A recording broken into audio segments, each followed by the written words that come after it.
Dan janji Tun Razak nak guna setahun. Dan permintaan pembangkang di Dewan Rakyat pada masa itu hendaklah diselaraskan pelaksanaan undang-undang ini dengan satu komiti, satu jawatan kuasa pilihan Dewan yang akan menyelaraskannya. Tun Razak setuju. Tetapi sebaik saja undang-undang diluluskan atas nama ISA, Internal Security Act, 31 Ogos tahun 1960, maka yang ditahan adalah pemimpin-pemimpin politik. Ahmad Bostama, Burhanuddin Helmi, pemimpin daripada Parti Buruh dan sebagainya. Ini realiti, ini sejarah. Kita bukan bercakap kosong, kita bercakap dari segi sejarah.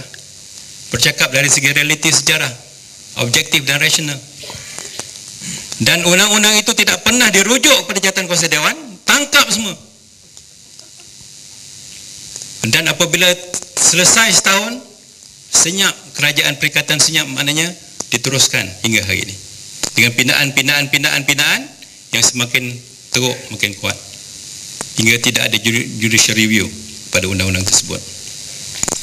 Jadi di Malaysia ini negaranya 20 juta penduduk, tapi kita ada sekurang-kurangnya 4 undang-undang menahan rakyat tanpa bicara. Israel pun ada Military Order 1500. Tetapi ISA, undang-undang menahan tanpa bicara Israel Zionis ini, yang peliknya dia tahan 8 hari dan kemudian boleh disambung melalui perbicaraan tertutup military court, walaupun tidak adil, tapi ada military proceeding, ada court proceeding yang membolehkan mahkamah membuat keputusan tahan nada 6 bulan. ISA, polis guna Seksyen 33 sewenang-wenangnya tahan 60 hari. Kemudian sambung 2 tahun. Saya pun kagum macam mana ISA boleh mengatasi military order Israel Zionis yang dengan hebat itu. Orang Yahudi yang kita kutuk ni tahan 8 hari, sambung 6 bulan. Malaysia boleh, Islam hadari, satu Malaysia tahan 60 hari, sambung 2 tahun, ada yang sampai 16 tahun, yang terbaru 8 tahun. Selagi ada undang-undang begini di Malaysia ini, selagi itulah kita kena ubah. Komitmen saya sebagai anggota pada Pakatan Rakyat, sedikit kuasa yang ada kita kena tunjukkan. Itu sebab di Selangor, walaupun kita memerintah Selangor, kita tahu kita tidak ada bidang kuasa federal dan persekutuan, kita membawa usul di dalam Dewan Undangan Negeri Selangor, membahaskan usul dan meluluskan usul agar undang-undang ISA ini dimansuh. Itu tunjuk komitmen kita. Sama juga, kita tak boleh kontrol Malaysia, Pakatan Rakyat tak boleh kontrol Malaysia. Kita tidak boleh kontrol kekayaan sumber petroleum dan gas, sumber kekayaan. Tapi di Selangor kita ada air, ada pasir.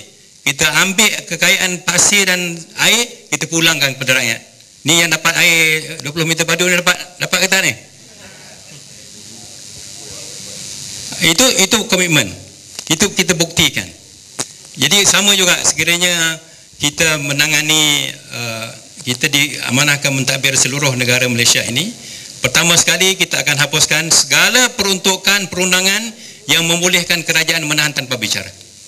Kita akan mansuhkan semua undang-undang, ya, ordinan darurat, akta dadah berbahaya pencegahan 1985 dan restriction order, 4 undang-undang yang membolehkan kuasa mutlak menahan, mempenjarakan orang tanpa bicara ini akan kita hapuskan.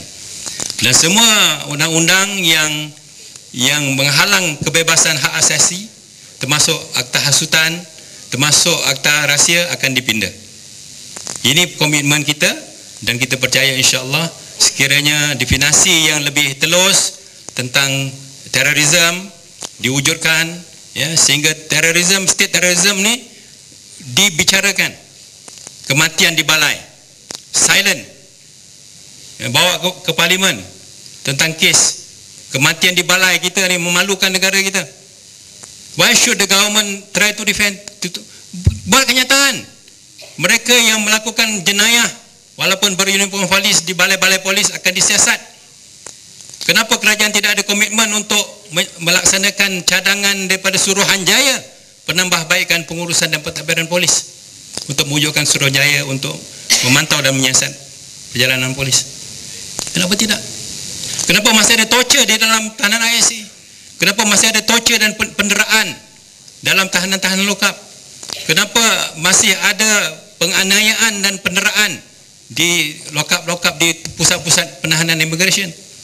Ini semua adalah kerana ciri-ciri terorisme, state terrorism yang hendak kita hapuskan. Jadi kita percaya Pakatan Rakyat menentang terorisme, sebarang bentuk pengganas, keganasan, sebarang bentuk kekerasan, sama ada yang dilakukan oleh individu ataupun dilakukan oleh orang perseorangan, pertubuhan, ataupun dilakukan oleh kerajaan sendiri. Jadi kerajaan kena komit, dan komitmen ini adalah dengan memastikan tiadanya undang-undang zalim, tiadanya undang-undang yang membolehkan arbitrary undertaking of the state, dan tidak ada perkara-perkara yang membolehkan everybody above the law. Semuanya mesti berada di bawah undang-undang. Sekian, terima kasih. Terima kasih kepada YB Syahri Sungip, Adun Hulu Kelang. Tuan-tuan, kan lain bunyinya itu. Orang yang berpengalaman dengan orang yang belum lagi berpengalaman, kan lain dia punya huraiannya itu. Bagi yang berminat, nak masuk? Jangan. Kita nak tadi YB kata pihak PR akan memperjuangkan untuk memansuhkan akta ini.